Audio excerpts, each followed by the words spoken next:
Good evening, everybody. Welcome to a very special Big Footy Tiger Cast show on the Monday night. It is the round one mock draft special.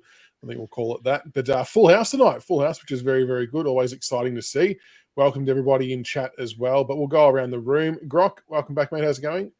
Yeah, it's going well. Good to be back. I'm excited to discuss some potential draft news. So, yeah, looking forward to it. Very good. And CB, good to have you on board. Yeah, pleasure. My plans changed, so all of a sudden I become available. So lovely to be here. Lovely to see everyone. Cameron looks fantastic. I really like what he's done there. We've got him under a witness protection scheme at the moment. That's why we can't see him. So, EJ's prison cell. Yeah, EJ. Yeah, he's behind EJ. And EJ, the main question though, Steve, have you got the bathrobes ready? Oh. Yeah, we do need a bathrobe. The lubricant, yes. Bathrobes, no. I found some cheap stuff in it from America, secondhand. Going very cheap. No. James Racey's going to be very disappointed. No robe. He's been talking about it all week. I was looking for a robe or a dressing gown, but I just didn't have one. And EJ, welcome to you. Now, I know we want to see your lovely face, but I do think to get full appreciation of what you've whipped up, you have to sort of remove yourself from camera. Have a look at EJ's background, folks, and just acknowledge the work and the craftsmanship that's been put into that. That is an exceptional background. I might even pinch that off you to tweet out later on, I reckon. That is an absolute ripper. No worries. That is very, very good. And then, of course, welcome to Cameron. Cameron Hicks is in the house. He is involved in the football industry. So, Cam, welcome, mate. Hope you're doing well. No, cheers. Thanks for having me. It means a lot to sort of be on here after a year of waiting, I guess. Yeah, exactly right. And I suppose it's kind of, I guess, come about on the back of you obviously accurately picked Kane McAuliffe as our first pick last year, which would have been, I suppose, quite difficult to do given how late the pick was. But yeah. He was a sort of a late bloomer that came up really, really late. So just really good interviews and clubs sort of pre-committed to him because his range was sort of 50-50 at that point, like whether he was even going to get picked up. So, and just for those at home, yes, he's a Tiger supporter, Kylie, first and foremost, but did you just want to give a little bit of background as to what you do in this space when it comes to identifying talent? So pretty much just do talent ID sort of business. So that would be writing reports and players and then sending them to the necessary partners. So whether that's their junior clubs or even their AFL clubs, VFL clubs, sort of wherever that needs to be sent off to. So that's sort of a brief rundown on, yeah. Very good. And now you will notice, folks, that Cameron's camera is deliberately not on. He does want to keep some to be a little bit anonymous. Otherwise, he will be harassed greatly by people at the games he is at, mainly from parents of their upcoming superstar kids who think they're all the next Gary Ablett Jr., which I'm sure, yeah especially with some of the hate comments I do get as well. It's a bit of a target. So no, that's yeah. Oh well, it's their loss, but I think the first question I want to start with is obviously mock drafts are a thing that we read a lot about, whether it's on Big Footy or I think ESPN do a couple as well. How many versions of a mock draft are you up to? And I suppose one of the questions a lot of people ask is people, in the media that will publish who they think is going pick number 1 and 2, and then the next week it'll change, the next week it'll change again. What kind of things are trigger points that would mean those kind of plays would swap around? Like, what kind of things would you look out for? Genuinely, being honest, would be the interviews. Like, you have 100 of them a year, but each one means so much because you sort of go into different sort of details as the year goes on when you sort of talk about their routine, what they feel like during the year, how they progress, how they think their progression's going. And when you sort of go into detail and their answer is really important, like you sort of they do video recordings, so that gets sent out to a bunch of people and they sort of just evaluate through that. And if they're sort of half-ass answers, shitty attitudes, you know what I mean? They would just go, nah. So that can be enough to swing someone from a pick 1 to a pick 3 or 4 in the club's eyes, depending on what. For sure. And how, AJ, yep. sorry, I'm going to be mainly on mute because I just want to hear Cameron talk. Just along those lines, I know this, that Melbourne Storm, their interview process, they have a particular couple of questions they ask, and if you don't answer those questions correctly, you don't go any further. Yeah, Along those lines. I think each club would have their own sort of unique sort of questions that they would want to ask. Like they would have sort of just, and then you also they're sort of going to reference, so school teachers, and then even parents, emergency contacts. That's all been given to Talents League clubs, and then they would get a reference without knowledge to say, is he a good kid? What's he like? Who does he hang out with? Sort of things like that as well. And what about the combine testing results? How much do they then factor in to, I suppose, the rankings towards the pointy end of the draft season? I'll be honest, it's more of a fancy contest. Like it doesn't really do much unless if you blow away expectation. There's nothing much that changes because that's all sort of known. If you're slow, you're going to expect a slower score. Unless you completely blow away an expectation, nothing really changes. Okay, so that's interesting. I suppose if they're watching enough football, they'll know what the traits are they're looking for anyway. Yeah, I've always said that they should have more football-based skills. So if there's questions about his kicking, and then they blow away expectations through their kicking, like that would do more benefits than running a 20-meter sprint. Like, yeah, is it fair to say that clubs have kind of swung around to now drafting footballers as opposed to athletes, backing themselves in to give them the athletic traits they need to be a good footballer? Pretty much, that's as spot on as it gets.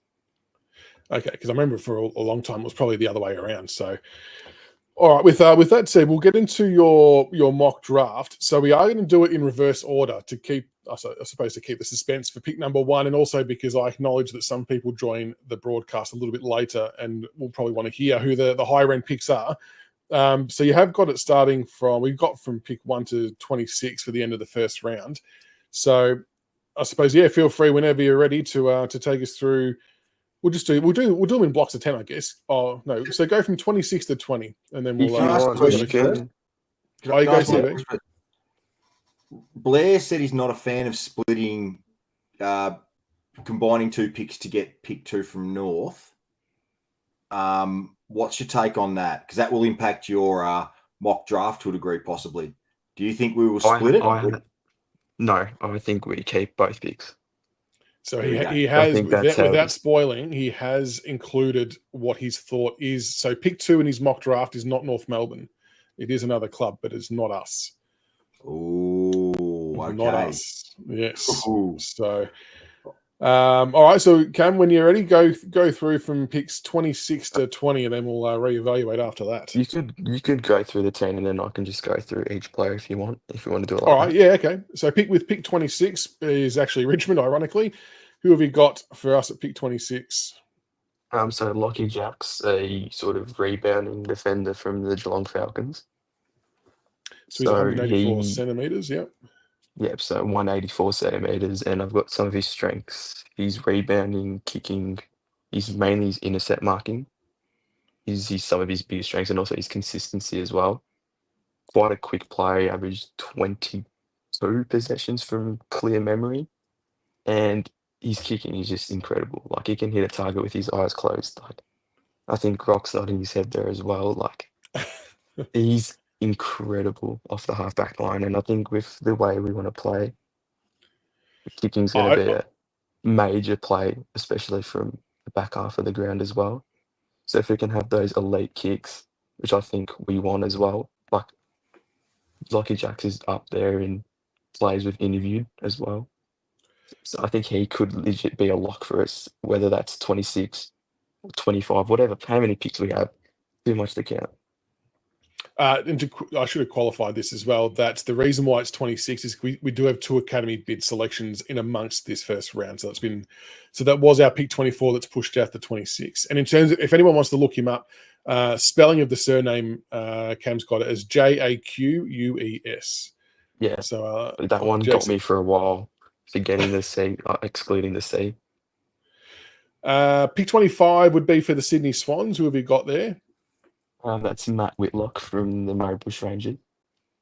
I think their height was their forward presence, their key position presence in the granny was a big issue.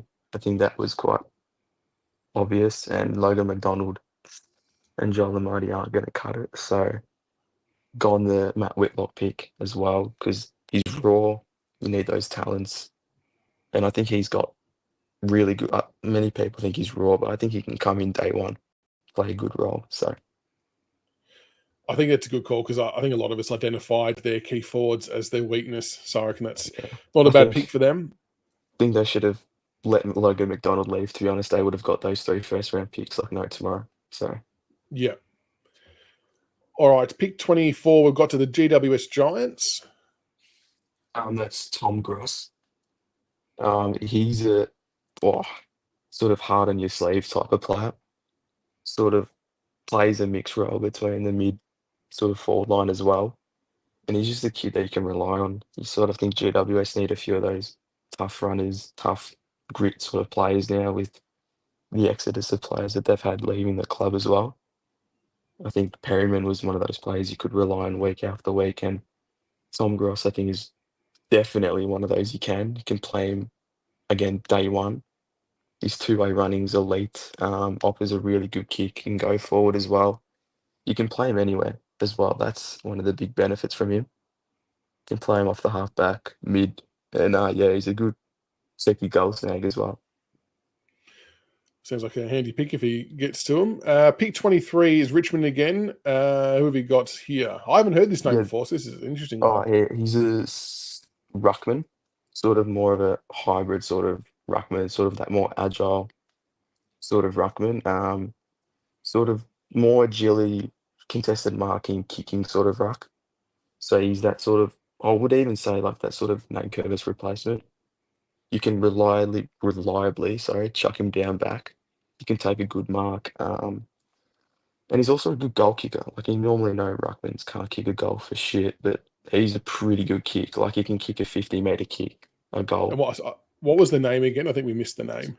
Kaylee Gerrand. It's a name that always gets me. Kaylee Gerrand. Gerryn. From West Perth. 199 centimeters. Yeah. Okay, from West Perth. Yeah, I think he's definitely grown, by the way. Yeah. So, as in, your 199 might not be the latest height? I think he would be in that 200 bracket now. Okay. All right, well, yeah, Ruckman, it's interesting because we've obviously got Samson Ryan, who we've extended a contract for, but it's no secret that we are maybe a little bit light on for Ruckman down the track. Pick 22 to the Swans. Yeah, so Jack Whitlock, so the Whitlock twins. Both heading to Sydney. I think that's the best situation for them if they can get both brothers up there. Jack can go forward and Matt's the one that goes down back. Right. Jack's the more raw brother, but definitely has the better upside. Like his hands are incredible. But yeah, his biggest problems is his actual production up forward. There's a lot of times he actually does go missing. He sort of has those purple patches where he goes berserk, kicks 3 goals in 5 minutes, 6, 7 minutes, and then you don't really see him for a quarter or two. So I think once he builds that sort of consistency into his game, he could be a really good pick. So it's a risk, but if you can get the reward out of it, it'll be a major win. Yeah, interesting. Okay. Pick 21 we've got for Richmond. Yeah, so for Richmond, I have Job Shanahan. For me, he's my favourite, the best key forward. Because mainly what he's done at VFL level. He's kicked bags of 4 multiple times for Essendon. And I think he just has that ability to come in straight away. He's more on the smaller frame, I think. If I remember, he's 193 or 94. More light-weighted as well, so he'll take some time to build his body. But once he gets that right, I think in my archetypes as well, I have him as an aerially class. You do, yep. Yep, so you put it up to him, he'll take it. It's like he's got glue in his hands. A lot of people seem happy with that selection. A few people saying he was their favourite forward also in the draft. which is interesting. And then pick 20 we've got for the Bulldogs. Yeah, so I've got an interesting pick for them. I went Harrison Oliver. He would be one of the sliders because just he's doesn't really offer anything unique. He just does everything well, if you know what I mean. He would be like the Archie Roberts of last year. He would be top 20, 30 ranked, but could even drop to 40, 50 because he doesn't really offer anything different. But like his kicking, his reading of the play, his toughness, vision, work rate. And I believe the Sandy Dragons coach called him the heartbeat of the team. So he could easily come in and be that Bailey Smith replacement on the wing. He's a good runner. He's a good ball getter as well. Really good user of it. Would be a player Bevo would really like, I reckon. All right, so that is the first handful of picks. I'll open it up to Grok, EJ, and CB. Any questions or comments from that? So while you think of them, and unmute yourselves if you want, I'll recap the Richmond picks. So we've got Lockie Jakes at pick 26, Kale Guerin at pick 23, who's a ruckman, and Job Shanahan at pick 21, a key forward. Yeah, Cameron mentioned as I was nodding that I really like the Jakes pick. Like given that we've lost Rioli Shorts coming to the end, I think he's the perfect replacement to come in straight from them. And outside of probably Toby Travalia, I think he's probably the best halfback rebounder in the draft. So yeah, I'd be stoked if we can nail him. We're picking up someone from the Bulldogs, Michaels. Yeah, in the background, I know. Yeah. Someone must be walking their dogs with daylight savings, and she's just going berserk. Apologies. Right.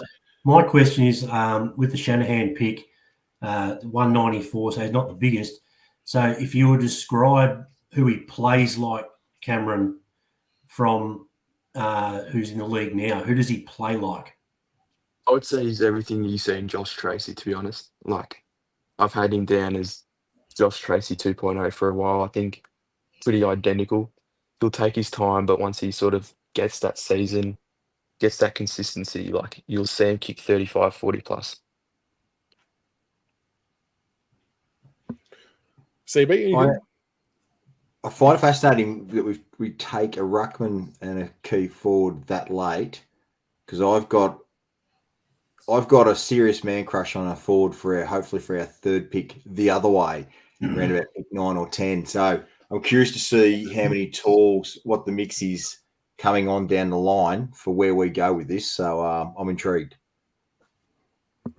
All right, we'll get stuck into the next batch. So we've got pick 19 with Brisbane Lions, which I believe is a bid pick. Yeah, that's a bid for Sam Marshall, one of their academy players. I think he would have been perfect for what we're looking for. Like, I would have heavily considered him with one of our picks, but obviously he's tied away. He's just that elite runner. Like, he's a really good runner, really good kick, two-way running. He'll be a player that easily slots into that Brisbane team. Like, he'll be that sort of, him and Jasper Fletcher will occupy those wings for the next 15 years. So they've got a real good dynasty being set up. Hate to hear that after they've just won a flag. GWS, they've got the next two picks. They've got 18 and 17. Yeah, so I've gone sort of two hybrids in. So I've got Taj Houghton and Cooper Haynes. So Taj Houghton obviously did his knee 3 games in, but he would have been top 3, top 5 easy if he continued. He's sort of that clean hand, sort of goes forward, kicks goals, speed, burst, sort of what you see in sort of Chad Warner sort of thing. He can just plays the game so well, but his injury is what's sort of making people look away from him because obviously going down with a knee is pretty big. Yeah. And then sort of Cooper Haynes is, I would say, probably more dusty-like than Sam Layla, to be honest, because he's more weak in the air, sort of not the best overhead, but everything he does out of the middle is pretty much similar to what Dusty would have done. We've got pick 16, Port Adelaide. Yes, I went Xavier Lindsay, mainly because he's just will replicate what Dan Houston did for them. left foot kick, as accurate as a kick there is. It's a really consistent play. He won the Morris medal. Just was just super consistent. Like there's nothing bad you can say about him, to be honest, because he's just a super humble person as well. Like you see the interviews that he's done.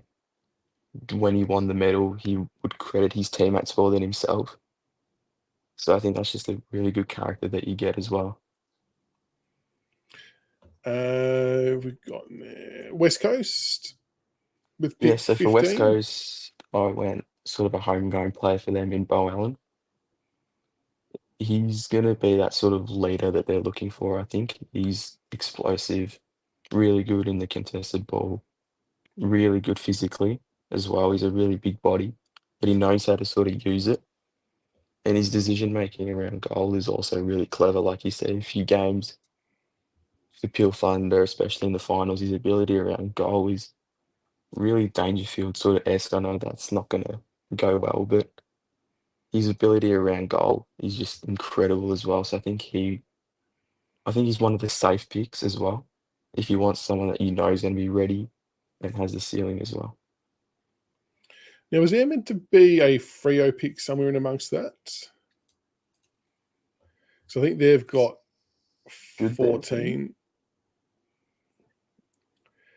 I think they've got 14. Is that correct, Jens? If that's an error on my part, then I apologise, but it should be right. I think they've got 14, 30 and something else. That's right. We'll push on to the next one. And I think there was an 18.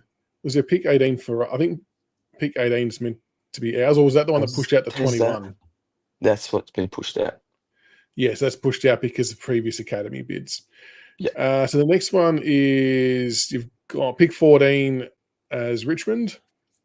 Yeah, so I went a bit different. I went Joe Berry.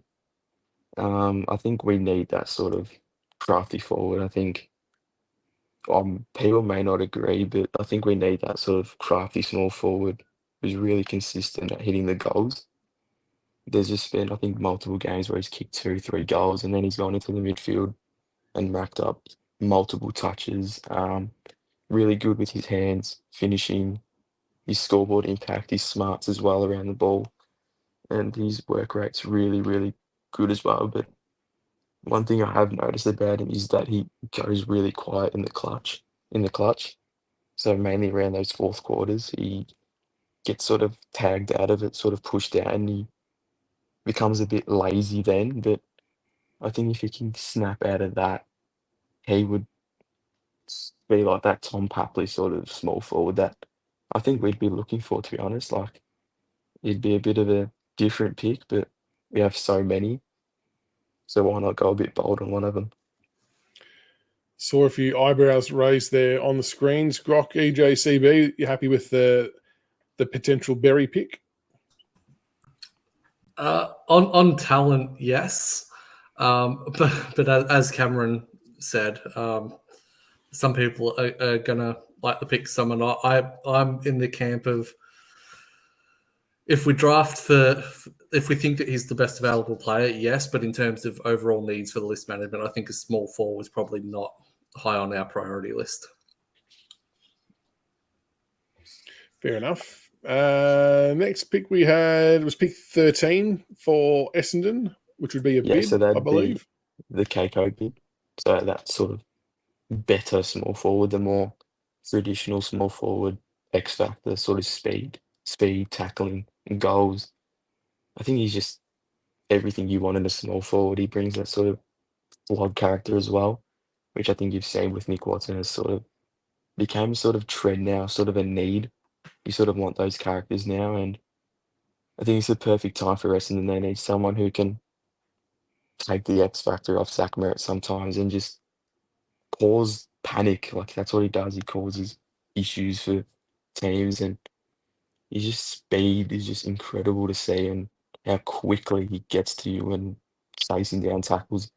And yeah, that's what I was also going to mention. His two-way running is incredible. Like a lot of the small forwards just sit back and think, oh yeah, the half forward's got that, the mid's got that, but he chases, and I think he'd be perfect for what Essendon are looking for. Sounds like a lot of people would like to have him in their side. Pick 12 for Richmond. I went Toby Travaglia. So I've always said he's sort of the Will Day 2.0 as well.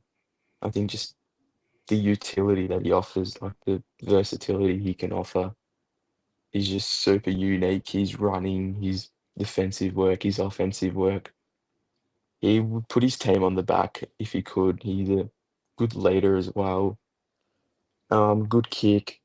In the VFL, though, he'd sort of get bodied out of it, so his strength-wise, he's a bit sort of not there yet to compete in the midfield, but I think a half-back line is where he could get started and then sort of progress. Now, a few people have just asked me about the pick 10 and 11. So just to explain how it's kind of worked. So in theory, Richmond's pick 11, well, there's another academy bid beforehand, but let's say Richmond picked Toby, and then on our next pick, on that pick, we might have do a bid.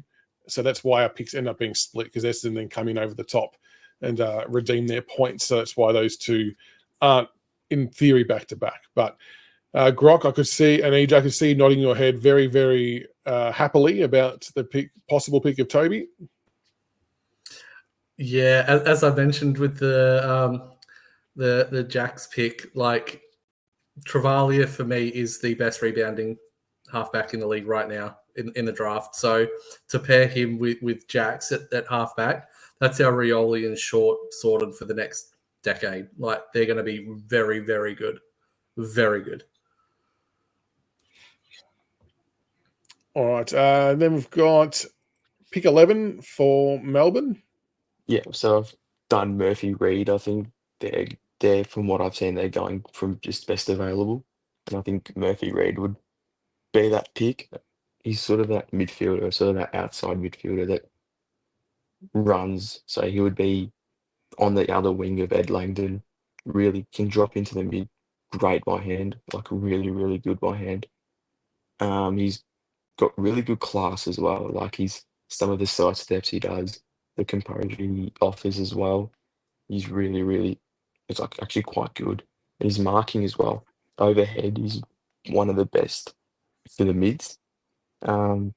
He's not the quickest, but his running is what's different. Like he would be the difference between winning a game and not. Because he could run the whole game. I think he's done that before a few times as well. He's not had a stint on the bench.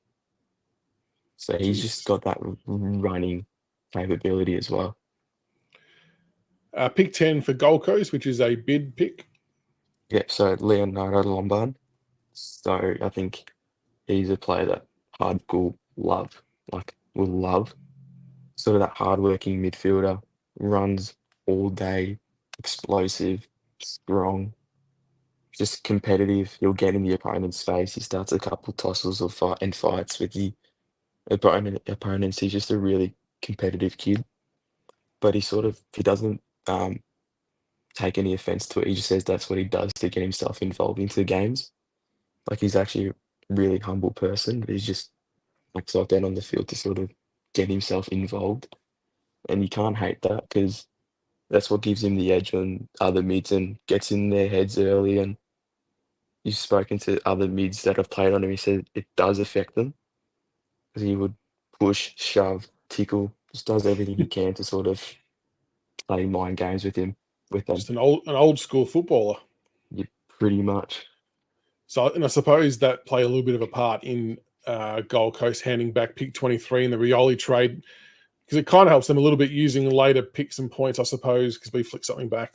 So yeah, I suppose that's why it played out there. Now, the next two picks, I think, will explain what you've done here. So in relation to the pick 2 scenario, it's how it ties in. You've actually projected that St Kilda will trade with North Melbourne pick 2. So you've projected that they'll give up 8 and 9 and get North Melbourne's pick 2. So the next two picks are going to be for North Melbourne, where they would have initially been St Kilda.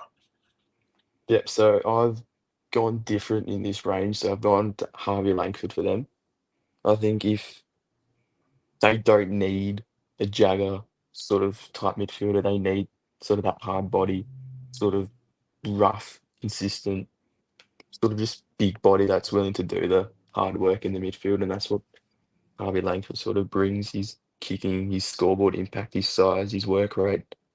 He's that sort of midfielder that Clarko will love because he just does everything right for the team. He's really slow though. That's the biggest issue. He's not a good sort of trucker on the ground.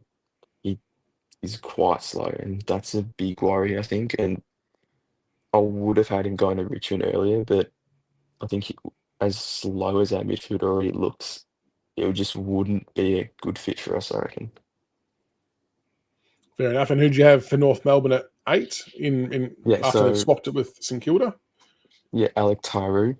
I think that's the guy that they're fantasizing about. They don't want to take him at 2, but they want to drop back and take him. So they want to get another top 10 pick with that. And I think Taru can go forward, can go back. Incredible leap. Can take a good mark and kick a goal. Really competitive kid as well. And he's just going to be a star. Like, he's one of the players you can think he could be a 3-4 time All-Australian just because how consistent and how versatile he could be. Now, pick 7 for Richmond, which was our pick 6. It went Josh Smiley. I think he was the favourite for a long, long time until the Layla, Finn Sullivan hype began. And I think he hasn't particularly fallen off. I think he's just players around him have exceeded their own expectations. So him not playing VFL, him not having those breakout sort of 3 goals, 26 disposal games. You can look at the numbers. He's still doing what he was doing to get himself that hype. So there's nothing really bad to say about him. He's just his speed as well. Like his burst. I say his burst speed is one of his explosiveness is one of the weaker parts of his game, but that can definitely be fixed. I think you look at Patrick Cripps and you think, yeah, that's what that kid could be. Like, I've got something that can't be fixed, and I need a bathrobe. Yeah, you were very animated with that one, CB. You loved it, mate. We need 195 centimetre midfielder. We just need it. We need a ball. It's just common sense. That's all I'll say. Look, yeah, exactly. Like, look, don't get me wrong. I love the meatball. And, you know, we've had some, you know, Hopper and Durano, they're serviceable players and stuff like that, but we need a bit of physical presence, like big physical presence. That's fantastic. Really exciting. I didn't know this, but Cam was mentioning he's a Tiger supporter. I didn't realise that he was. He had a Delidio poster on his wall. Oh, everyone does. You beat me. So, Travis, as Cam kind of mentioned before, it's not so much that he's done something wrong. It's probably more to do with the players above him having sort of overachieved on their own expectations that have kind of thrown them a bit higher up in the lights. And a lot of them played some VFL games as well. So that's probably, yeah, where some of that come down to by the sounds of it. Don't give us Ben Lennon references. Jesus Christ, Disco. We don't want to do that again. Pick number 6 for the D's. Went Harry Armstrong, so I think that's as lock for a pick in this draft as there is. I think they're out for a key forward. Really good kick, 50, 55 metres, no problem. Good overhead. I think he's just going to be, again, just one of those safe lock picks, and I think it's the reason why Melbourne traded up, and not really much to say about him. I think he's just again, arrow straight kick. You think of what Darcy Fogarty brings, just really consistent key forward. He kicks it straight and it just doesn't move. It's just really fluent kick. He's the one I wanted, Cameron. That was the kid in particular that I wanted. Yeah. I've had him mocked a few times and just don't know how he gets past Melbourne. So yeah, and that's what I mentioned on the podcast last week when people were asking about it. Like they're going to want to pair him up with Van Rooyen. Like they're going to be their pillars for Melbourne for the next decade if they draft him. So yeah, I don't see how he gets past Melbourne. Yeah, it would be good to get him, but similar to UK, I can't see how we manufacture it unless we were to trade up somewhere along the line to get another pick inside that top 5. Who we got next? We got number 5. Pick number 5 for the Crows. So I've gone Jagger Smith for the Crows. A lot of people think I've got a hatred for Jagger. Don't know why, but I think he's just not what we needed, and I think people just mistake that the wrong way. But Jagger's a quick, good by foot, um, consistent ball-winning midfielder. I think that's sort of something Adelaide need. They need that quick presence in the midfield. Saligo now as well, Jagger. And I would really think Zach Taylor could be a part of that midfield going from next year. So I think that sort of sets a really nice dynamic midfield for them. You get those ball winners, you get those goal kickers, you get those two-way runners, you get speed, strength, size. So I think he complements a really good midfield. Pick 4, we've got Carlton. So I'm going to say Draper. I think that might be a bit of a shock, but I think he's more suited to what they would want. And if they can get Finn O'Sullivan, I think that's the guy that they'd want. But Sid Draper, I think he's clean, he's a leader, professional, really, really quick, like incredibly quick, really good agility. I think he ran like a 7.8 in his agility testing last year or something like that. And you can sort of just see it. He's lightning quick. So I think that's just something Carlton are looking for, someone that can just take it out and go. At the risk of this sounding like a stupid question, I assume that Adelaide are actually hoping that Sid slips to them. Would I be right in saying that, being a South Australian product? Okay. So Carlton are number one. So Carlton are going to piss off Adelaide as well, potentially, by doing this. If they pans out that can't get way. Foz, then it should be Sid from everything that I know. All right. So Blues plan A is Finn O'Sullivan. Plan B, you reckon Sid Draper? Yeah. Geez, that would the Adelaide Big Footy Board could be interesting if that plays out. That'd be very funny. So we've done the Blues, Carlton, Sid Draper. So pick number 3, St Kilda. So just a reminder, guys, St Kilda's got pick 3 because Cam's got them as trading with North Melbourne. So this is North Melbourne's actual current second pick, but we've got it here for St Kilda for the purpose of the mock draft.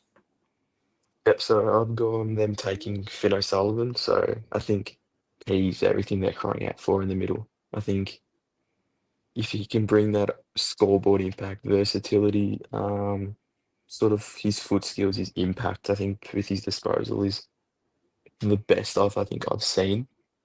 You know, when he's got the ball, he can have 12 touches, but in that VFL game, he just had the impact. He kicks goals. He's a leader.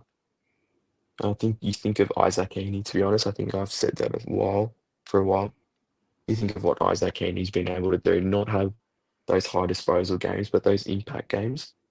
And I think that's what sort of St Kilda have been crying out for a while. So then pick 2, we've got Brisbane with a bid pick.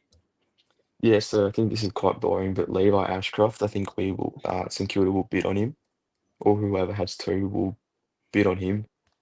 I think he's just a casual sort of everything you see in a midfielder, hardworking, good with the ball, IQ, smart, and he just gets the ball. I think he's everything that you want in a mid.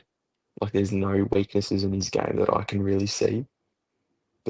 And it's just a shame that he's going to Brisbane because I would have heavily considered him at 1 if he was a free-range pick. I'll tell you what, they've done extraordinarily well, Brisbane, to win a flag with a very good Ashcroft to then just net themselves another one. But not to mention Marshall, you said, a pretty good type as well. So that leaves pick number 1 for the Tigers. You have got as Sam Layla. So I think that's now the pick. Like I think that's the one you can sort of book in now. I think you sort of just sort of understood the hype about him now, sort of that explosive mid to forward. He did have his injury problems early on, I'll admit that, and some of them are a bit of a worry, like soft tissue base, but his overhead marking, his scoreboard impact, his tackling power, explosion, burst, he's just perfect, and I think he's the perfect face for what Richmond could be in the next 15 years. So if you had to pick a player to compare him to, what kind of player type? I know people said Dusty, but... Yeah, I'm going different. I go Petrarca because I think he's just can go forward and he's much better in the air. He's more reliable in the air.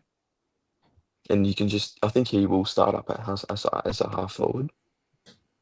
I don't think he will have, what should I say here, the sort of endurance to keep up with an AFL mid straight away. But I think within a year or even halfway through, he might start getting centre bounce minutes. But he could be someone who just keep at half forward for the rest of his career and would be someone that gets 15 touches, 16 touches, but kicks 2 goals a game. Like, his impact will be incredible. Travis, he's currently listed as 188 centimeters. The last question I'll ask is, and the other gents can ask any questions they've got.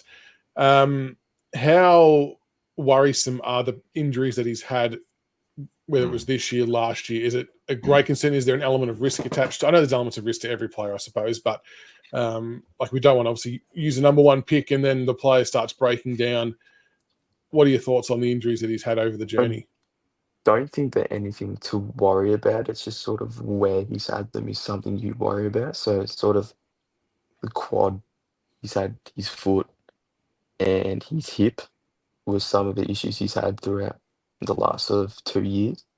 And then obviously he missed out in the granny through a pretty bad hamstring injury as well. So it's something to keep in the back of your mind, but I think he'd go the upside. And I think, yeah, he's sort of battled through them really, really hard, and it's been unlucky. Like, there's sort of been more contact-based injuries, but the hamstring and groin injuries were sort of long-term. So that hamstring injury kept him out for like 8 weeks. The groin kept him out at the start of pre-season. So there's sort of, I wouldn't say worry, but something to keep in the back of your head. Fair enough. I'll open up to the rest of the floor. Grok, CB, EJ, thoughts on Lawler with 1 and then Smiley at 6 or 7? With Lawler, the other thing I'll say is that, I like the comparison to Petrarca, not Dusty, because he's also defensively much more accountable. And as Cameron said in the thing, he tackles with intent. He will make tackles. He will work both ways. The tank will take time, but that's the extra exciting thing about him. He's got all of the attacking attributes, but he's willing to work defensively. Yeah, absolutely. Yeah, because I think there was a game he had with 0 centre bounce attendance, and he still had like 6, 7 tackles. So I think that just speaks on his two-way running ability early. I'm still more a Foss man than a Lawler man, but I'd be happy with either. But if I had pick one, I would take Foss over him, if I'm honest. But having said that, doesn't mean I'm not excited to get this young fellow either. So don't take that as a negative.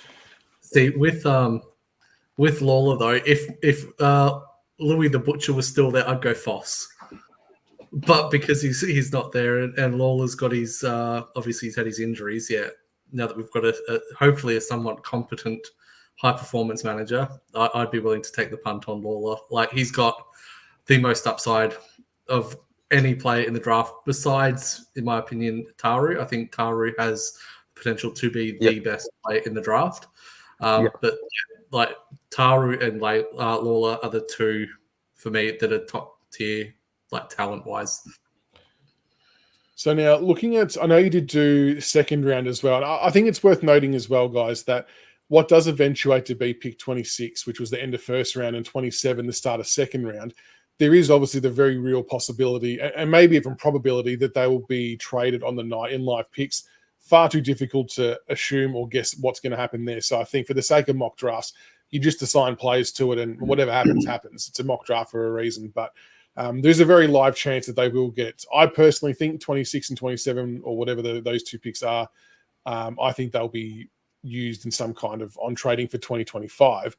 But with that said, just for argument's sake and out of interest, for the start of the second round, Cam, you had as our first pick being Jonty Fall.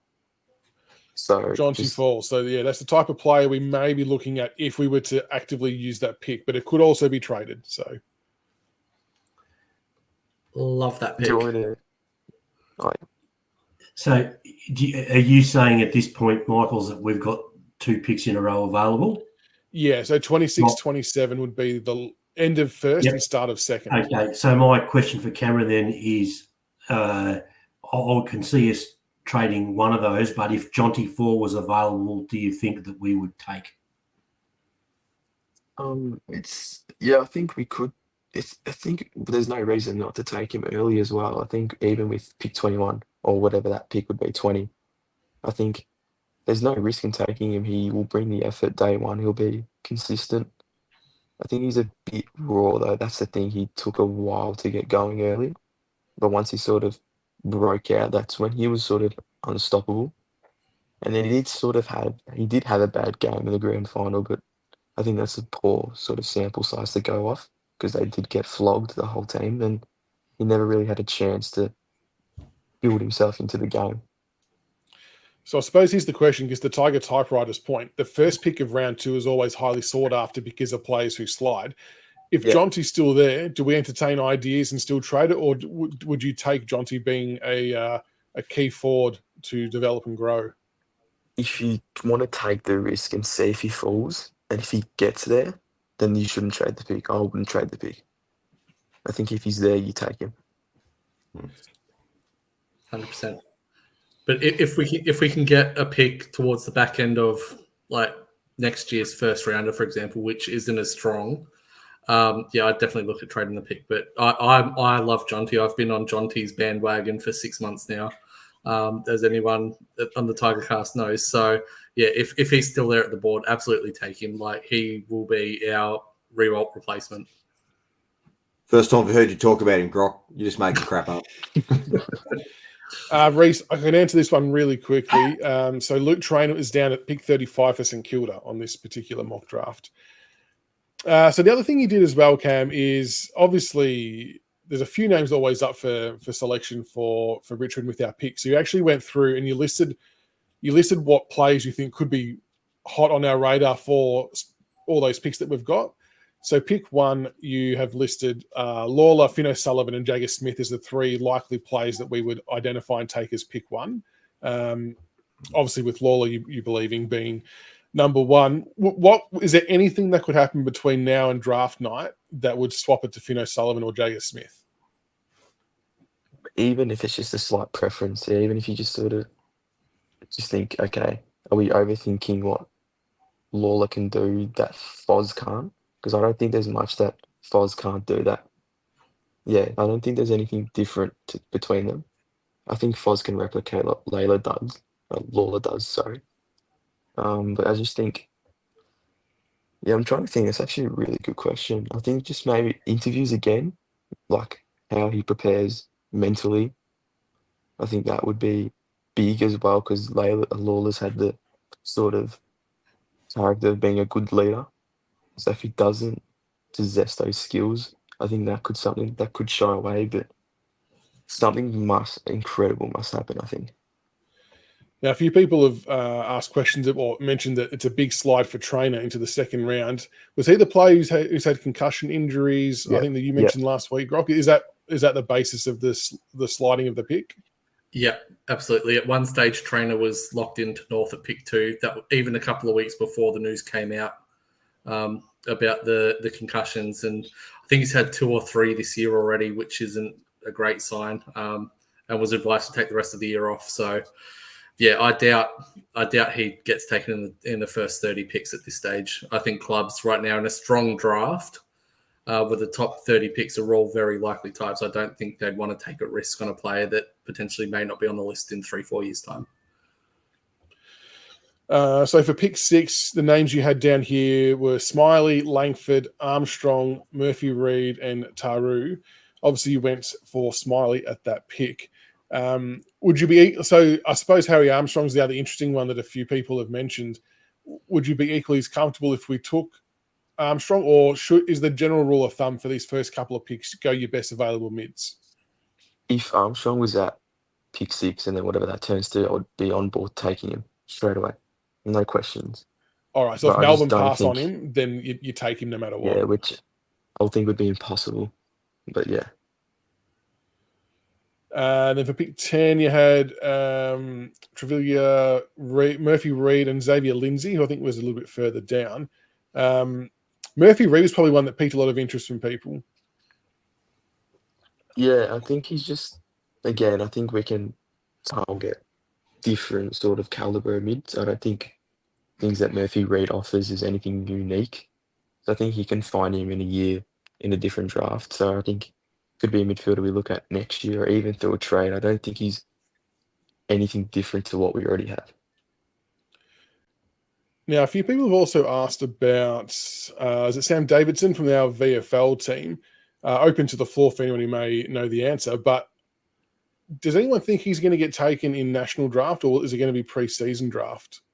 I think he's definitely a chance for the Nationals. I think there's no excuse for him not to be. I think he's had the campaign, he's had the good interviews, he's had the combine to back himself up. I think there's no excuse, and if you've seen what Geelong have done with Sean Matter, and you think you sort of go that direction of VFL players, you guarantee yourself someone who's the level. I think and he's younger as well, so there's no excuse, I think. Yeah, absolutely. I mean, looking at it, Essendon could be in line for Davison, obviously having lost Stringer as that player can go forward and push up the ground. So they're a watchful eye, and you just know that they love taking our VFL players. So, yeah, very, very strong chance that Essendon grab him. But, yeah, if he goes anywhere, to be probably after 35, between 35 and 50. Well, Essendon is effectively a VFL team, so you're quite right there. Greg, to answer this one very quickly, Christian Moraes, as I've said that correctly, on Cam's draft has gone pick 28 to the Bulldogs. So the second pick of the second round, if that makes sense. Well, that is. I appreciate you putting that all together, Cam. It's a mountain of work to go through. And obviously, you've watched a hell of a lot of footy over the course of this year, and you've been super busy. So to recap the players you've got us going with, for anyone who's just joined, you've got number 1, Sam Lawler. Pick 7, and remember, some of these are pushed out because of bid picks and whatnot. Pick 7, Josh Smiley. Pick 12, Toby Travalia. Was it Travalia? How do you say Travalia. Travalia. Pick 14, Joe Berry. Pick 21, Job Shanahan. Pick 23, Cale Geron. Pick 26, Lockie Jakes. And then if we still hold on to this next pick for the start of the second round, Richmond, Jonty Fall. But like we said, some of those picks, particularly towards the end, can be traded live on the night. So, but for the sake of mock drafts, you just assign a player to it, and yeah, whatever happens, happens. So, yeah, I can definitely speak to Cam if he's happy for me to. I can even retype the list of our particular players and post it up somewhere if people want to see it. But yeah, some really awesome notes there, mate, and I hope they do come to light. I would dream of that sort of draft. I think that would be best case scenario for me anyway. I think we will go a slider, a bolter, sorry, with one of our picks. I just couldn't pick a name. Like, we'll go someone who's in the range of 40, 50 with one of our early seconds or one of the late firsts. I think that's something that we'll look to do, sort of what we did with the same Sam Banks pick. We went sort of a stretch, and that's, yeah, I was just trying to think of a name, like Phoenix Hargraves maybe, a Thomas Sims, an Angus Clark, Bailey McKenzie, a few of those names maybe as well. Yeah, Right. so Ryan Cullen's just raised a name that you and I have talked about, Cameron. Jesse Detoli. He's another one that's on our radar. He's my second favourite player in this crop. He's incredible. So you've got him as pick 33 to Freo. I just don't see a need for him, which sucks. Yeah. Now, the other question a few people have raised is on the assumption that we take Lawler and Smiley in particular with our first 2 picks. Does that slow our midfield down, or does it improve our midfield speed-wise? Because we've already got Hopper, Taranto, who obviously aren't lightning quick, Prestia as well. Do we end up being slower than what we already are, or too slow, or will any of them have, I suppose, some much-needed pace that we can put through there? Granted, they probably may not play a lot of midfield minutes in their first year or two anyway. Yeah, basically where I was going to go, I don't think Lawler plays mid straight away. I don't think he will get that time. So I think we will run with the same Torano Hopper sort of midfield combination that we've sort of seen throughout the year. So nothing will change, but I think more through stoppages is when you sort of see us sort of experiment. What about what do you see for McAuliffe then next year? His development. I think he still will get the games. I think he just now knows that there's pressure on him to perform. Like simple as that. He's got elite talent around him now, so he's got to sort of take that step up that you would want to see in him. Yeah, this preseason for McAuliffe is all about building that endurance, building that tank bit to be able to run games out. That was his biggest thing coming into this season. Yeah. Well, I'm the president of the Kane McAuliffe Appreciation Society, and I've got a lot of faith in the lad. Your boy. It's my boy. He's mine. I'm taking him. It's all taking him. And the final question, Cam, I know you've got to run because you do have a young one as well at home. Of the players that you've listed, would you be comfortable or confident in saying that most of them would play? I mean, obviously we're down the bottom for a reason, but would you be happy enough to expose them to the rigors of AFL football from the get-go? Is there anyone that you wouldn't want playing as many games as others? In the pick 24 sort of section, I do have Harry O'Farrell and Noah Miraz, and I wouldn't expose them straight away. I think they're still quite raw. O'Farrell's sort of not had the year he's sort of been looking for. I think he was tinted as that top key defender and just sort of dropped away. So I think he would need to get a couple of VFL games under his belt. But from what I see on that list, everyone else, I think I'd be happy to. And what about our particular players? You'd be happy for Lawler and Smiley to play from round one if they have to? There's no reason to. I think Lawler could break out against Carlton. Like, I think that he's set for those sort of games, like those big crowds. You'll love it. And I think that would be a perfect game for him to sort of thrive in. On to the negatives, Cam. Yep. Have you heard anything on the other side? So where does a guy like K-Mac stand or Dow? Where do those boys stand now, given what you're drafting? If we take every pick, I think both of them will have to go due to these spots. I think that's sort of where we're sort of heading towards, but I'd love to keep K-Mac. I think he offers that sort of leadership sort of thing that we need now, sort of thing that you sort of see North Melbourne are doing now, sort of bringing in experience. I think we already have that now, so why get rid of it and then do it 3 years later? I think you would find all of us agree with that. I'd be keeping K-Mac as well. I'm actually kind of a little bit disappointed that we've not yet offered him something, that we're leaving him hanging. I just can't help but feel it's a touch disrespectful. There is a one-year deal on the table, by the way. Is there? Okay. Yeah. EJ's pumping his fist. It's just now that we're just waiting to see how many picks we do take. Oh, fair dinkum. He's on 191. I'm as much chance to get down if K-Mac gets to 200 as I was getting Dusty getting to 300. Oh, mate, I'll shout. I'll shout the beers. Let's get down there for the 200. Nice. And also on other news, my boy Jake the Snake Arts is on the move apparently from Dramana. There's some big movement there in the local footy scene. So just be warned about my boy Jake. He's back. He's back. But before we go, obviously I was asked last week, I was bombarded with comments, do a top 10, do a top 10, do a top 10. So I finally sat down on the weekend and I've done my top 10. Do you mind if I share that and get Cameron's thoughts on it? Yeah, go for it. I know what he's going to say, because I swear 7 or 8 of the picks are identical to what he's got.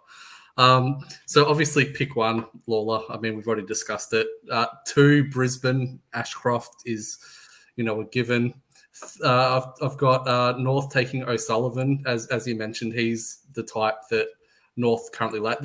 I will preface this. This is no trade. So in an ideal scenario, everyone takes the picks that they have now. So pick 3, North O'Sullivan. I think he just offers a different dimension. They don't need Smiley or anything like that because they've got LDU. They don't need Jagger because they got Sheasel. So O'Sullivan's probably the perfect fit. I'm with Cameron on Sid Draper to Carlton. I think that's just a fantastic fit for them based on their list profile and the players that they lost. Obviously, Kennedy, having Draper come in is a nice little check on that. I've got Jagger Smith again to Adelaide. That they need an accumulator. Matt Crouch is getting injured, so having someone who can find the ball. Armstrong to Melbourne at 6. I think that's just I know that pained me to put it. I think that's just real common sense. I've got Harvey Langford to us at 7. I think that's the only one that's really different. I've got Murphy Reid to Saints at 8 and Taru to St Kilda at 9 and Lombard at 10 with the bid. It's a lot of similar names there. Yeah. Nothing to critique there, to be honest. I think as similar as it gets, I think if North Melbourne get those Saints picks, I think it'll be the exact sort of similar way. So, nothing too different. So would you see Smiley getting to us after 10, Grok? I don't think we'd take Smiley. I really don't. Ooh, that's twice you've annoyed me now. No, I don't see it. But Langford would be no issues with Langford either. Very good. Oh, Cameron, thank you so much, mate, for jumping on and going through that. Are you comfortable if I screenshot the list you sent through and put it up on the socials? Everyone have a look at? Yeah, no worries. Go for it. I'll drop the full rounds hopefully by the weekend. So yeah, you had me real nervous that you're going to post that before the show. I was waiting. Yeah, nice. So so Cam's going to release his full 50 in the coming days. So make sure you keep an eye out for that. The full lot. You're on the full what? I think I'll go to the mid-70s at this rate. So yeah, nice. There's a question in the draft from Widescreen TV. Would Adelaide trade back if Carlton get Draper? Carlton. No, I don't think so. I think they need a top tier mid, and I don't think they get anything different if they trade back. Yep. So I don't think there's a reason for them to, unless that there's someone else that they obviously really like, but don't see that reason. All right, well, there we go. Thank you again, Cam. Much appreciated, mate. Very, very good and thorough research. And it'd be fascinating to see how it plays out on draft night. So, and there's every chance a few of these might swap around even before that even rolls around, just with the nature of the way things are, I guess. But no, that was good. Feel free if you want to hang around and talk about the new fitness guy. Feel free, but I do understand if you've got to jump off as well. That's okay too. You can always just stay, but I wouldn't know a thing about him, to be honest. Like I've said, he's come from Geelong and they've had a pretty good run and fully on board with him. So hopefully he does much better than what we've seen. So and take away the bloody camel as well. Yeah, the camel's not coming back. I don't think that'll reappear at all next year. So can the camel? Yeah, you can get rid of it. So thanks heaps again, mate. Much appreciated. No worries. Thank you. And we'll keep an eye on. I'll post some screenshots of it after, and we'll see what eventuates. Thanks, Cam. See you, boys. See you, mate. Can I just on the new fitness guy? Yep. In his biography, his research career is focused heavily on sports injury prevention, particularly ACL and hamstring injury. He's come to the right club. Absolutely. He will be gainfully employed.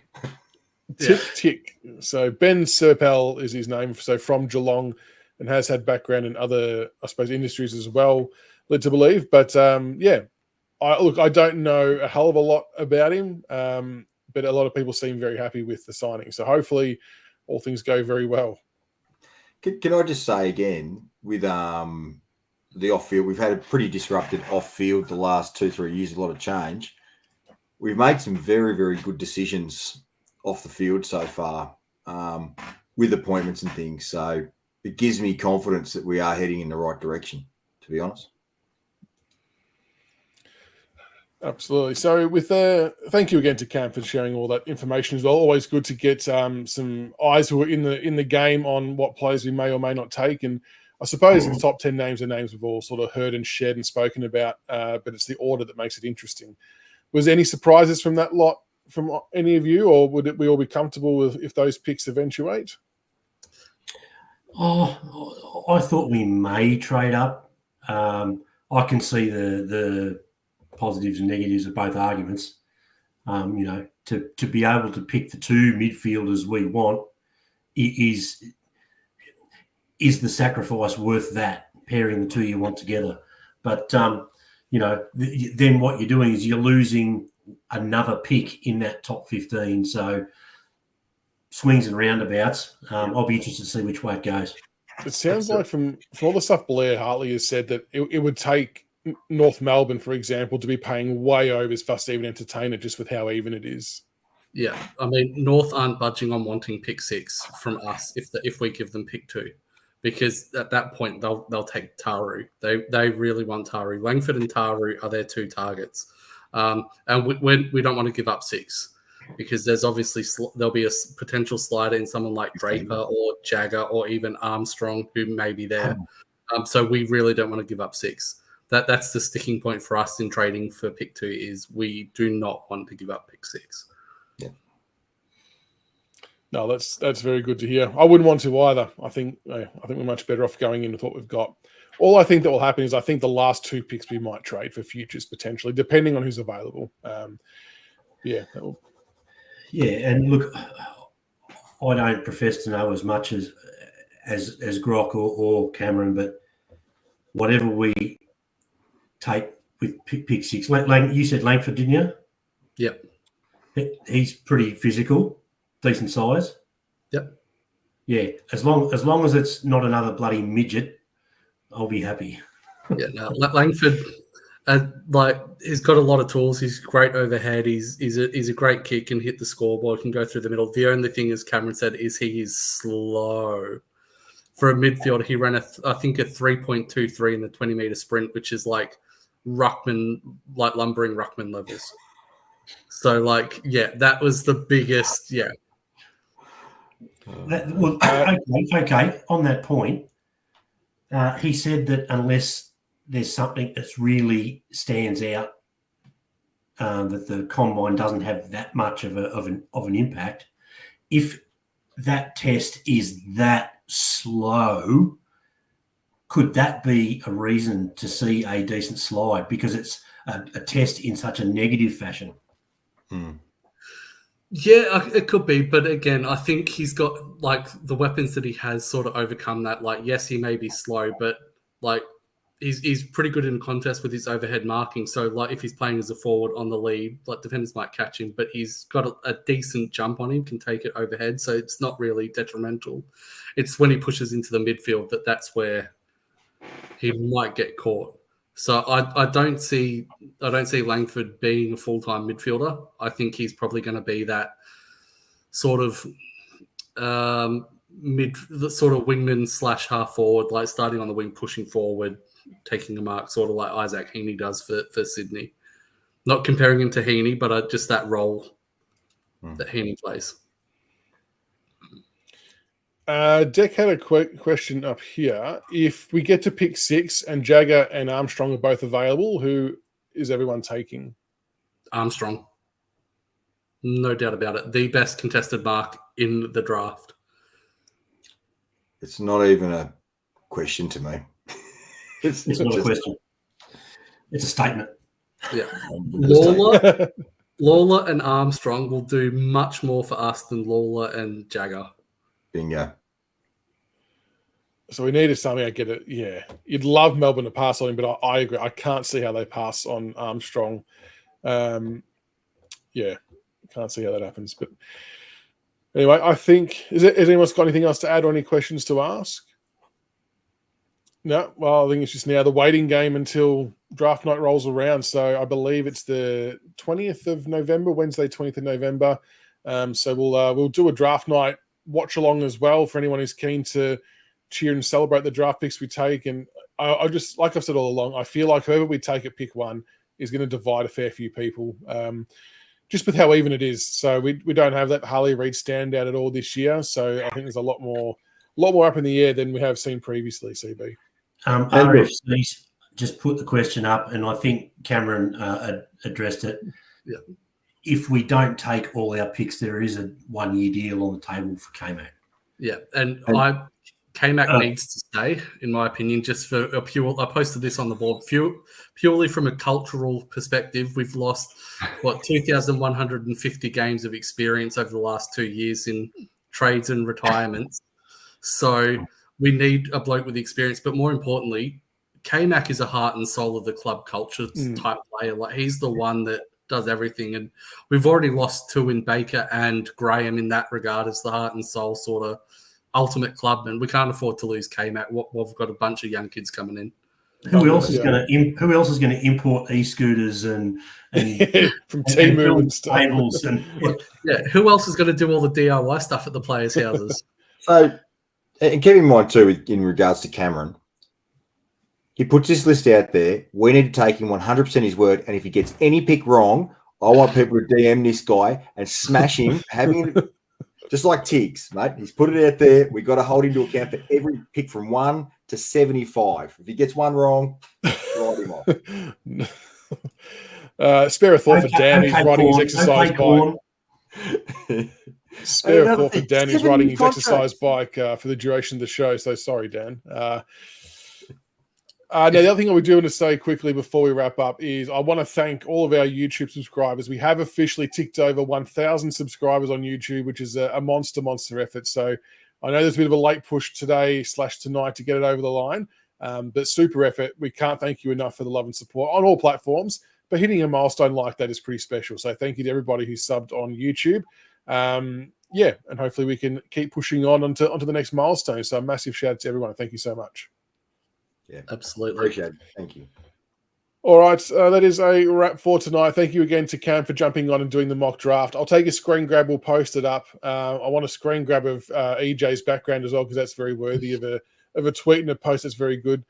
But now the wait's on to the 20th of November. We'll do a live draft show, like I said, a bit of a watch along, and we'll see what transpires from there. So, Grok, CB, EJ, thank you so much for joining me tonight. And again, another thank you to Cameron for jumping on with the mock draft. Make sure you give him a follow on Twitter or X, whatever you want to call it. Thank you again to the YouTube subscribers and Facebook followers and wherever else we are. And we will see you on the 20th of November. Until then, go Tigers.